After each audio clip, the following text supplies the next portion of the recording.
Hello and welcome to Freedom News, the news you can use to help keep Canada free. So I wish to share with you an email I received from the people at Citizen Go. The subject line for it says, "Let's give the Conservative Party a pro-life nudge." The email goes on to say, the pressure is really on pro-lifers in the Conservative Party of Canada. And it asks if you've seen the deplorable attack letter put out by Liberal Minister for Women, Maryam Monsef, and provides a link to that letter, which I will also be providing a copy of that letter, of the link in the description. Email goes on to say, Monsef is saying, and on official Government of Canada letterhead even, that Conservative MPs cannot be pro-life. Speaking of certain MPs' support of the March for Life and the blockbuster film Unplanned, she writes, "This is unacceptable."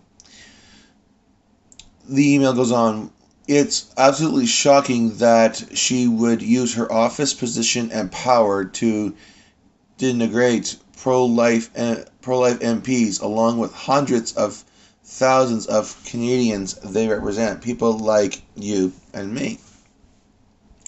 The Conservative Party of Canada needs to stand strong in support of these courageous MPs. It must not buckle under the politically correct pressure of high-ranking Trudeau appointees like Miss Monsef."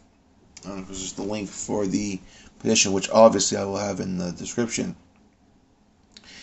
Email goes on, "That's why we're launching a campaign that will run all summer long, a campaign to the Conservative Party to tell them to stand strong for life." In the email, the sender says, "I'm asking you to sign a petition to express your pro-life convictions to the Conservative Party, to tell them that they need to stand up for the unborn, to tell them that you're voting pro-life." Now, he goes on to say, this is, again, David Cooks, the author and of this email.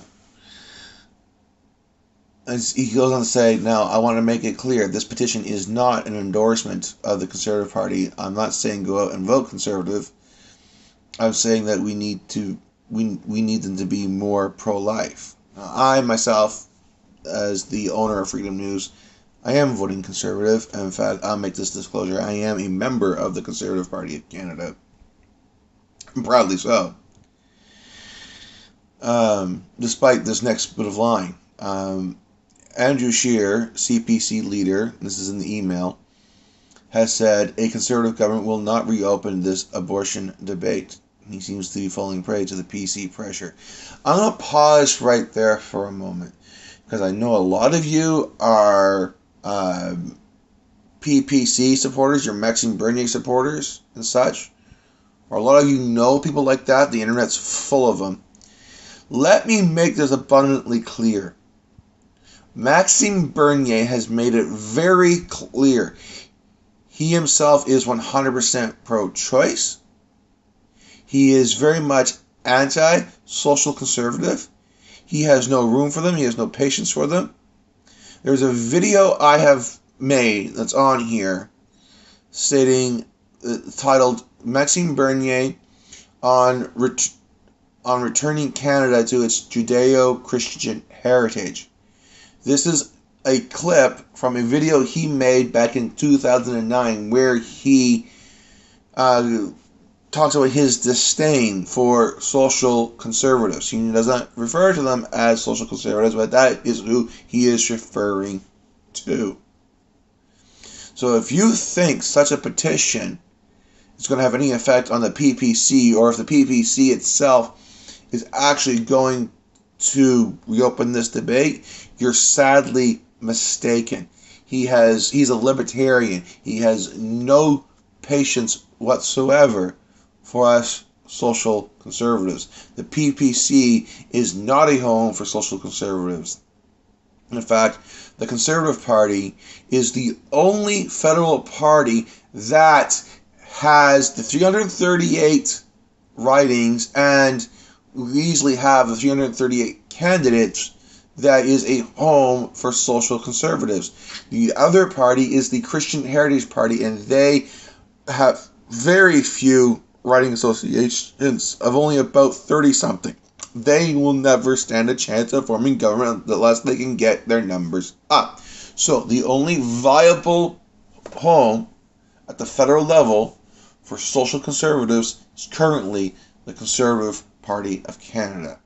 At least they're willing to listen to us on some issues. And we were actually able to get a good number of pro-life things put into the party platform. We did lose on this particular issue, but others. So we are making headway. And you'll also recall another video I put out, an e-petition that is going to wrap up during the summer, slowly responded to by the incoming government, calling on to stop the taxpayers from funding abortions through universal health care. That is something I think that's quite reasonable and has every good chance to actually be done. It makes some very good strong points. If you haven't yet, I suggest you go back and look for that video, find the link, and sign. Actually, there's 2 petitions, and sign them. The email does go on to say, well, we need to add some pressure from the other side, the pro-life side. And this is something I agree with. It is one of my particular frustrations with the party.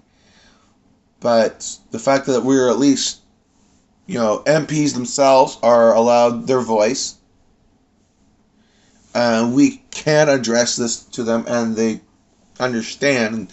Well, they're not brushed aside and looked at it as Neanderthal knuckle draggers, like we are with the Liberals and every other left-wing party. So he goes on to ask, will you help me by signing and sharing this petition? This petition will go to Conservative MP Arnold, I hope he gets his last name right, Arnold Vizon. Arnold is a young MP from out west in rural Alberta. He is a part of the Parliamentary Pro-Life Caucus. He is going to use this petition to show his party and the government the strength and numbers of the voting pro-life public in Canada. Let's help him do it. And it goes on to say, like I said, we will be running this petition all summer long, leading up to the election in October. So please share this around. Let people know so we can build up the numbers as high as possible. So yes, I do encourage you to sign this petition. Let's let the Conservative Party know that there is huge support in Canada for indeed reopening up this debate, because the debate is indeed happening with or without them. It would be great if we can have a party, ideally, obviously, the government after the October election, on our side and willing to debate this, and let's get something on those books. Join the rest, so we can join the rest of the democratic countries on this world and have at least some form of abortion laws on the book and leave China and North Korea in the pig pen. Thank you. Thank you for watching. Of course, like if you like, share, comment, and of course subscribe and hit that notification bell. Also, of course, I have a link to my PayPal for donations if you are able to and so inclined. If you could make a donation, it'd be much appreciated. Any size is welcomed. Of course, those who are unable to make a donation, your support is still very much appreciated through your likes, your shares, your subscriptions. That helps boosts my reachability in YouTube. And so obviously that itself is highly valued as well. As always, God bless you all. Those who have and have not to give, God bless you all equally.